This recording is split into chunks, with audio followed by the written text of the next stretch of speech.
And they're part of the axis of evil that Iran has formed, an axis of terror that works by arming, training, and financing Hamas in Gaza, Hezbollah in Lebanon, the Houthis in Yemen, and other terror proxies throughout the Middle East and beyond the Middle East. In fighting Hamas and the Iranian axis of terror, Israel is fighting the enemies of civilization itself. Victory over these enemies begins with moral clarity.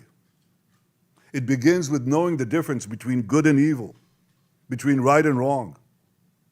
It means making a moral distinction between the deliberate murder of the innocent and the unintentional casualties that accompany every legitimate war, even the most just war.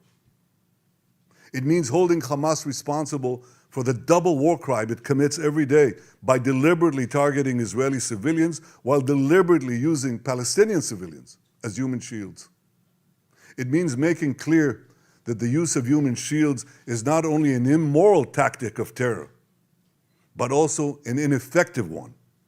Because as long as Hamas's use of Palestinian human shields result in the international community blaming Israel, Hamas will continue to use it as a tool of terror, and so will others. Hamas will continue to use the basements in Gaza's hospitals as the command posts of its vast terror tunnel network. It will continue to use mosques as fortified military positions and weapon depots.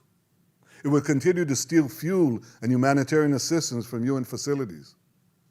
While Israel is doing everything to get Palestinians, civilians, out of harm's way, Hamas is doing everything to keep Palestinian civilians in harm's way.